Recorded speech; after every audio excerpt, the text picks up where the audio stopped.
Nga isulat ni Apostol Pablo mga kaigsunan diha sa Hebrehanon Kapitulo 12, versikulo 1. Nagibasa sa tekstuhan ang basahang pag-usap. Naging din mga kaigsunan sa King James Version. Busa sa ngulit, ginalibutan sa usa ka hilabihan kadako kapanganog sa masaksi. Isalikway ta ang tanan nga kabuhat o kang sala na sa labong kasayon nga sipit kanato o pagdalaganon ta nga makailumon ang lumba nagitanyag sa tumatubangan. Verse 2 nga nagsunan nga magatuto ang Jesus ang mabuhat o pangihigpit sa pagkakas. Stabilo. Una ka punto mga kaigsunan, adunay tulo ka punto nga gusto ni Apostol Pablo nga ipaabot sa tuwa mga kaigsunan. Una ka punto mga kaigsunan, isalikway ta ang tanan nga kabuhat o kapsala nga dako kasayo nga nagasipit ka nato. Ingat pa diri mga kaigsunan ang research ang pagsalikway dahil mga kaigsunan. Ang kini nga passage nag-encourage sa mga magtutuo to let go of anything that hinders our spiritual growth. Or bisan unsa nga mga babag sa atong spirituhanon nga pagtubo mga kaigsunan, niingon si Apostol Pablo nga atong isalikway. Ug ang tanan nga sala nga atong isipit-sipit mga kaigsunan, ato usab nga isalikway. And daghan nga mga pamaagi o daghang mga paagi mga kaigsunan nga makababag sa atong pagtuo. Una daan mga kaigsunan nga usa sa makababag sa ato nga pagtuo mga kaigsunan ang atuwa nga garbo. Ang atuwa nga pride mga kaigsunan. Because matag usa ka nato mga kaigsunan na tay garbo, ingon nato nay kalimot. And naitaw mga kaigsunan nga bisan dugay na sa pagpangalagan na ay tawag na taas yung pride. Bisan dasig sa pagpangalagan ng kaigsunan na ago'y tawag na taas yung pride. Pero wala yun natin rin. Amen? Wala natin rin ng kaigsunan. And napoy usapon sa mga babang mga kaigsunan sa atong pagpangalagan ng atong mga paginabuhian. Kay akong mga iwan mga kaigsunan upang nasimba pa to sa una, karon wala na sila nasimba mga kaigsunan kaya nanginabuhi na tama sila. So usa na mga babag mga kaigsunan. And I know mga kabalo mo mismo sa inyong kagalingon kung unsay mga babag sa inyong pangalaga sa Ginoo. And usahay po mga kaigsunan kanang magsimba ta nga biyong-biyong ta. Mahimo ko ng tubang mga kaigsunan kay samtang nay muwali sa tubangan dili nato makuha ang mensahe kay makatulong man ta. So mga kaigsunan, adunay pastor sa gikan sa General Conference sa GC ba sa atong church. Gawali siya, niya na siya kauban gikan niya sa GC. So samtang gawali siya nakatulog mo na iyang tapat. Niya na pagid sa tubangan. Nihagok mo mga kaigsunan. Niya na. Iyang hikap na ba? Ano ka? Ano ka? Naingat mo na. Naingat to yung kauban ng kaigsunan. Wala. Gaampol ko. Gaampol ko siya ng mga kaigsunan. Giingnan siya sa pastor nga. Gaampol ka. Ayaw po lubugaya. Katulog ko tayo mga kaigsunan. So, sa ato ng pagsimba mga kaigsunan, usahay mahimong babag papiyong-piyong ta. Pero dalay ko ng Diyos mga kaigsunan nga wala kayo iduka ang ining mga naunga. Amen? Wala kayo iduka ang mga kaigsunan.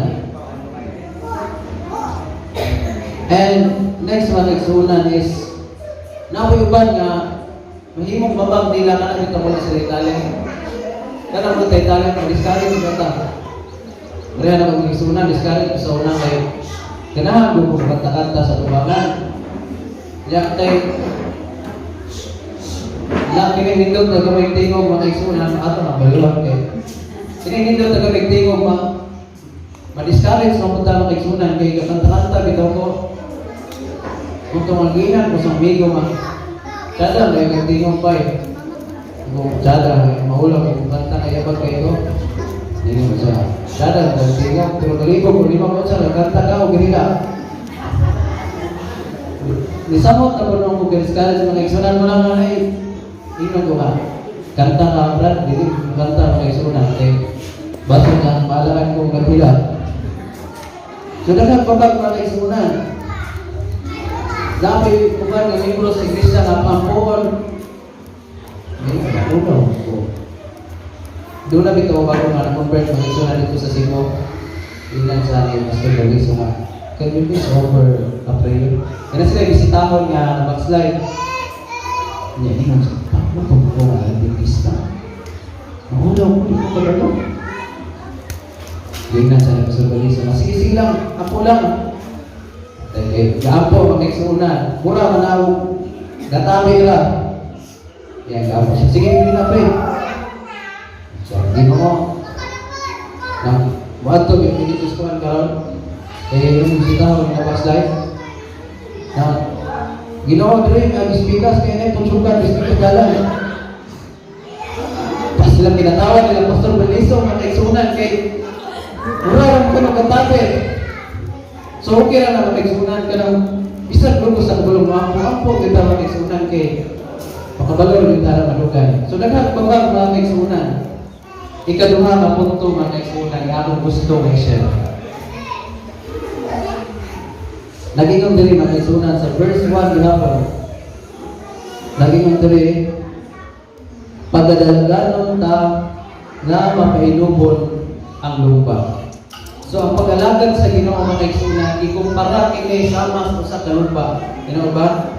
Sama sa usa ka lupa mga igsunan. Naging diri running with perseverance, staying committed to God's truth and principles, even when we face with discouragement and hopelessness inside the church. So ang pagdalagan ay mga tayo mga igsunan, nga magpabilin ta nga committed sa kamaturan sa Ginoo. Nga bisan sulod sa iglesia mga igsunan, aduna tayo nagkalawlahin ng mga prinsipyo matag membro. Apan ingon ang ato nga mensahe karon mga igsunan, na kinahanglan na magpadayon ta mga igsunan na committed sa Ginoo. Nga bisan sa may tabo ito mga igsunan sulod sa iglesia, dili ginugyan ang Ginoo. Magpadayon ta sa pagdalagan sa Ginoo. Kaya naging magdalhin sa itong buhaton mga igsunan nga aron kita makalungutay sa pagdalagan, we should be empowered by the Holy Spirit. So kinahanglan hindi ay nato ang balangan ng Espiritu mga igsunan. Without the Holy Spirit, hindi kita kalawtay sa pagdalagan. Kinahanglan apan kung naan nato ang Holy Spirit mga igsunan, bisan kung sa'yo may tato, madugmog mo ta, maluya mo ta, maalam mo sa pagdalagan, ipadayon kita hangtod sa kapusan. Amen? Ikaduha mga igsunan, nga aron kita makalungutay, we should rely on God's strength. Kinahanglan nga masalig ka, kinahanglan nga magsalig ka sa pusong sa Ginoo. Kinahanglan mga igsunan, kaya once na magsaligan ka sa atong ugalingon na pusong, once na magsalig ka sa atong ugalingon na kadasig mga igsunan, wala kita sa pangalagan. Wala kita mga igsunan because human nature mga igsunan, once na maluya kita mga igsunan. Pero kung naan ang Ginoo, bisag maluya ta mga igsunan, mupadayon ta kaya Ginoo may magalikon ka nato. Amen? Amen. So padayon ta mga igsunan. And as we serve the Lord, we will face a lot of problems, a lot of challenges and sufferings in life. According ta sa klase ng igsunan, nakita ang mga Kristohano, kita nga namalagad sa Ginoo, mas daghan ta mga sufferings. Ginoon ba? Ginoon nila. Mas daghan ta mga pag-antos, mas dagko ta problema nga tubangon kaysa sa mga tawhan nga wala nagalagad sa Ginoo. And dito na ko na-realize na igsunan.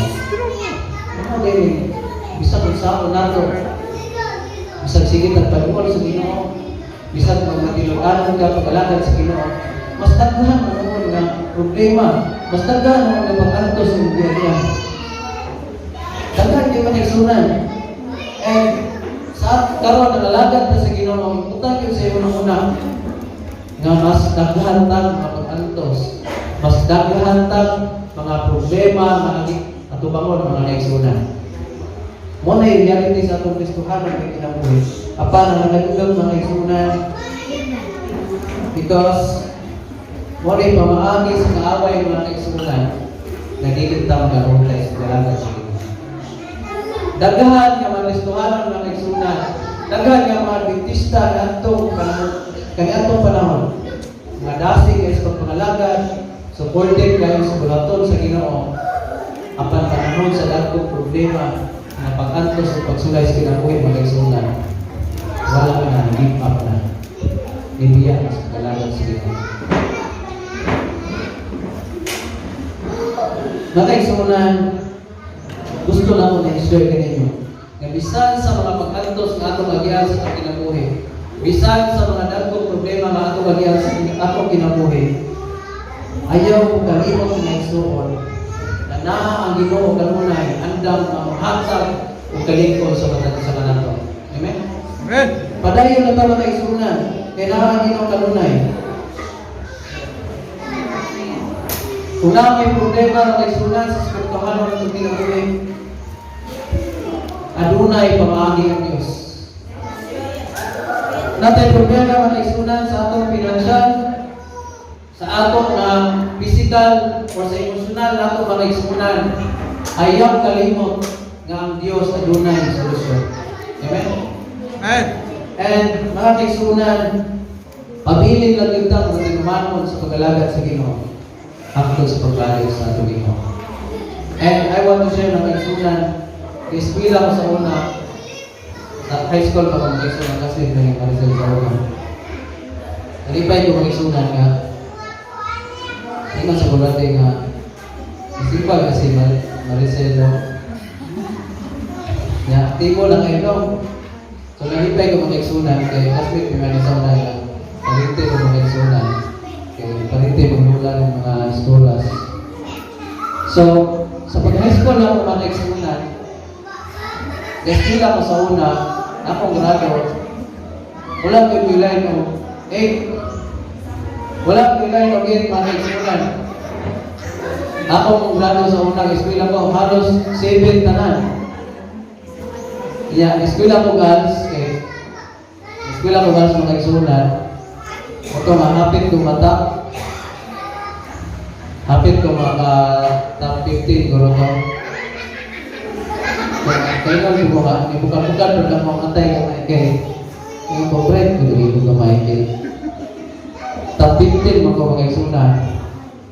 Iya kan problema kay 15 kung may kabuo. Okay ra? So okay lang mga igsunan at least na top yun mga igsunan.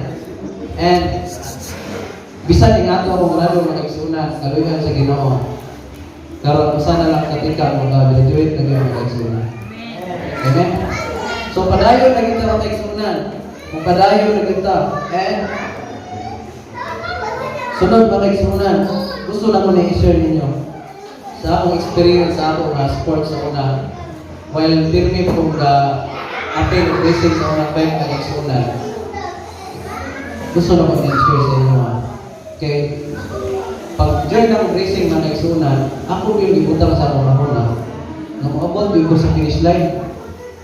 Kaya once na maabot ko sa finish line, siguro na medal mga igsunan. Kaya na may finisher's medal. Hindi na kami zero. Yan ako yung kauban na mountain bike mo ito ihapon. Malipay ko siya kay isang open mo na yan. Sige, kanang open mo na yung pinakakusog na kategory sa isang na sports. Kanang open. So doon siya open. Yang open, kalamitan mo doon anak mga 8 or 7. Pag ginabugay, may paghuman mga igsunan. May gano'n siya na, mas kusog ko ninyo, open ang ginulaan. Sulod ko ikawalo. Yan na may uban ang kauban, kadilit na sulod. Isang ikalusi ka na dilit. Gano'n siya na, mas kusog ko ninyo kay, no, akong middle, ikawalo. Pero wala rin sila kabuok. Mata ko mga igsunan, ako yung ikutang sa kong una nang lang maabot ko sa finish line. Kaya once na maabot ka sa finish line mga kaigsunan, nakagod kayo madawat. Nakagod kayo madawat. Isa na sa lumba, isa na sa klase ng racing. basta abot ka sa finish line na kaigsunan, nakagay kay madawat. So ang lesson na gusto na kong i-share mga kaigsunan, mas atong pag-alagad sa Ginoo. Kung padayon na kita hangtod sa finish line, hangtod sa pagbalik sa Ginoo, nakagay tayo madawat mga kaigsunan. Atong madawat mga kaigsunan, ang reward sa Ginoo. Next mga kaigsunan, gusto lang i-share sa inyo mga guys. Akong experience mga kaigsunan, while nag-canvas ko atong summer. Kay, sugod pa lang sa canvas eh, lami nag-surrender ba kay, kung nakasulay mo canvas eh, kaya mga kaigsunan, maluya juga kay daghan kay discouragement, daghan kay rejection. Pero na, muto mga kaigsunan na nag-canvas ko kuliner kay, diinan ko sa kauban na, istingin ang kuliner. Daghan ang kwarta, istingin ang mga kaigsunan. Okay. Kaya nga sa kabangan mo, makuyawan mo ka. Sa ako na ito English. Sir, ang sige nga. Giditso lang po kaigsunan. Negro mo to siya na kuliner na angin ko to siya. Hindi siya pinista. Sir na, I have many books here in my bag. Tama na po sa gusto mo pa. Kuya wala ko mga kaigsunan. Akong giingnan ang kuliner na buy me, sir. Istorya ko.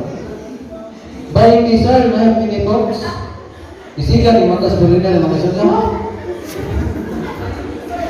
I will not buy a person. Not ko niya. Sorry, sir. I mean, sir, please buy my book. Nag-istol ba natin na magsika English kung kaigsunan o kamaanan? Wakil siya ni kuha kung kaigsunan, kaya wakil siya na convince. Nag-istol ba kayo convince ka? Lugos ko ka, istorya niya. Giingnan ako niya kung kaigsunan ka. Tagaan na natin ang kwarta.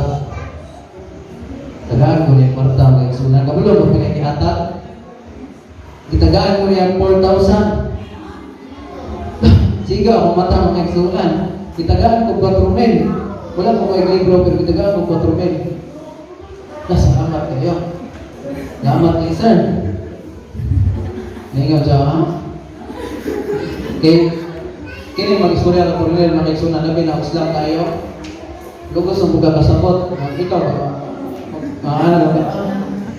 Ingat ko nga. Salamat, sir. Kabalos ko mga kaigsunan na siya,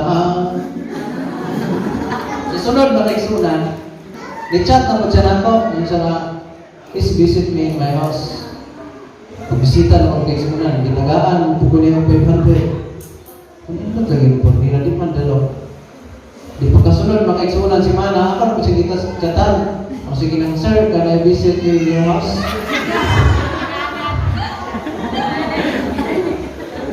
Diingon na siya mga kaigsunan na, huwag sabi siya, maigo na guro daw.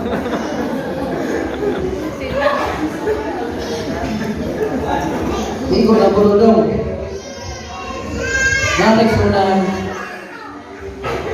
sa ato mga pag-alagad sa Ginoo, kung hutay ang kita sa pag-alagad sa Ginoo, we will receive blessings from the Lord.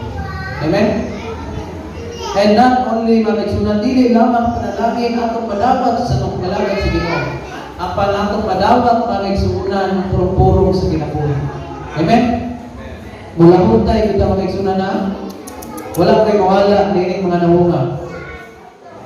Amen? Dapat kining mga nawunga mga kaigsunan, tanan ng mga kaigsunan sa iglesia sa Balugo. Ako ni makaubad sa langit. Amen? Padayon ta mga kaigsunan. Isa kung sa ikatabo. Ikatulong ang punto mga kaigsunan. Atong itutok atong mata sa Ginoo. Atong yung itutok mga kaigsunan. Kaya once nga dili nato itutok ang atong mata sa Ginoo kaigsunan, dili nato itutok o i-focus ang atong na pag-alagad sa Ginoo, mawala ito sa iglesia mga kaigsunan. Because daghan ng mga Adventista mga igsoon na wala na makadayon sa pag-alagad, tungod kaya wala nilang i-focus ang ilang pagtuo sa Ginoo. And fixing our eyes on Jesus means directing direct our attention, focus, and devotion towards Him. So ato yung idiretso mga kaigsunan, ang pag-focus sa Ginoo mga kaigsunan, ato yung idiretso sa Ginoo ang ato ang pagpangalagan. Kana bitaw wala tani alagan sa Ginoo tungod kay Adventista ang ginikanan, wala tani alagan sa Ginoo kaigsunan tungod kay ginanira na sa atong silingan. Ialagan sa Ginoo mga kaigsunan tungod kay gusto ta kigugtong sa Ginoo. And next mga kaigsunan, sa ato mga pagpangalagan sa Ginoo, dili nato malikayan na sulod sa iglesia mga kaigsunan aduna yoy konflikt. Muna makususubo na kami nawon mga kaigsunan, and this is the reality of our church mga kaigsunan. Aduna yoy kanang big case, aduna yoy kanang away sulod sa iglesia. Because each one of us mga kaigsunan naantay nagkalain-lain nga kinaiya. Tinoo nila, natay nagkalain-lain nga kinaiya mga kaigsunan, natay nagkalain-lain nga prinsipyo, natay nagkalain-lain nga desisyon sa ating mga muna. And ako giyon muna mga kaigsunan, anong man nga natay conflict sulod sa church. Na puro man ta mga Kristobanon, di ba puro man ta mga nangalagad sa Ginoo. So ako na-realize mga kaigsunan, nga bisan galing sa langit, kaya dito magsugod ng sala, may conflict. Si Satanas, napipikto, mabinuhat si Ginoo. May conflict, magalit, nag-away, magalit sila sa Ginoo, mga kaigsunan. And during the ministry of Apostle Paul and Apostle Peter, nabasa na ako sa simulan ni Apostle Pedro, lalo na po yung nag-away, panagbigay nila ni Apostle Pablo. So, mga kaigsunan, sulod sa iglesia, ayaw niyo una-unahan na walay panag-away. At kung sulod sa iglesia, mga kaigsunan, we can experience conflict, mga kaigsunan. At unay panagbigay, bisan unsa ka iglesia, mga kaigsunan. Because in my observation, nakasimpaw ng kanilain ng iglesia, aside ka dito sa Bacolod, nakagay conflict, mga kaigsunan. Nakagay conflict. So, because doon na tayo ng kinalain nga pinahiya mga kaigsunan. And according from Mrs. White, religious experience, kung nawan na mga kaigsunan, according from Mrs. White, religious experience is gained through conflict, through disappointment, through severe trials and challenges. So, sulti na ni Mrs. White mga kaigsunan, nga sa ato rin ang pagpakalagan sa Ginoo, aduna may conflict sulod sa iglesia. Aduna may conflict mga kaigsunan. Apan ang akong gusto nga i-share ninyo mga kaigsunan, bisan sa mga conflict sulod sa church, ayaw i-focus mga kaigsunan ang inyong mga pagtuo, ayaw i-focus ang inyong pagkalaga sulod sa iglesia. If you focus to the negative things in our church, mabackslide kita mga kaigsunan. Mabackslide kita. At kung tanawin niyo mga kaigsunan, kanang mga na-option na, ang ilang nalmawalan, ilang dauton na itong church. Ilang dauton, sige nilang i-daot ang mga negatibo bitaw sulod sa iglesia, at tirawon sige ang mga elders, mga members, sige sa mayon mga kaigsunan. Muna ang ingon nga, kung ato i-focus ang atong mga mata sa mga negatibong mga utang sulod sa iglesia, backslide ng mga kaigsunan, wala sulod sa iglesia. Nagyan rin mga kaigsunan, do not focus your eyes to the church elders. Ayaw i-focus ang inyong mga mata sa mga specialist sa iglesia, sa membro sa iglesia mga kaigsunan. Apan atong i-focus ang atong mga mata sa Ginoo. Kaya ang Ginoo mga kaigsunan, may magaling sa atong pagtuo. Amen? Amen. The more nga kita mag-focus sa Ginoo mga kaigsunan, the more ang atong kinaya magsama sa Ginoo. Amen? Padayon na kita mga kaigsunan, focus na kita. Because ang Ginoo mga kaigsunan, mauray mag-usab sa matagusan na nato. Dagaan mga Diyos na mga kaigsunan, dagaan yung mga Kristohanon, nalugay na sa pagkalagan. Apan, na-struggle gyapon ta sa atong kinayo. Sit down. Ikaw din eh. Na-struggle gyapon ta makaigsunan. Kanang dali gyapon ta masubok. Di ta makapailo. Na-struggle gyapon ta makaigsunan apan ayaw kalimot. Nga ang Ginoo mauray kusog ka na. Bakuhon na tas Ginoo makaigsunan. Tanawa si ako dante karon no. Sa una makaigsunan. Sige ni kada istorya ng mga angkol. May kami sa akong gila. Sumpag si Gwanda. Pero karon makaigsunan. Ako nalunggan na itong una, last niya ang giinon ako. Siya na mo kanig sumpag siya anak. So na changes mga kaigsunan. Mabarko yun ta, hinahinay na itong magkalaban sa Ginoo. So kauna, siya pa itong sumpag mga kaigsunan. Pero karon, dili na sa angkol, pasumpag na siya. So ang itong pagkalaban mga kaigsunan, basta mag-focus na kita sa Ginoo. Aduna gyoy kausapan sa atong kinabuhi.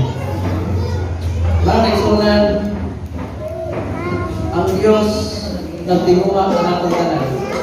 Nagtinguha ang Diyos mga kaigsunan na atong sa likway ang tanan na babag sa atong pagkalagan. Ang Diyos nagtinguha mga kaigsunan na kita mo lahutay sa pagkalagan sa Ginoo. Nagtinguha ang Diyos mga kaigsunan na kita mag-focus diya sa Ginoo. Kaya ang plano sa Diyos mga kaigsunan, ang tinguha sa Diyos mga kaigsunan, na kita makalahutay ito hangtod sa iyong plano.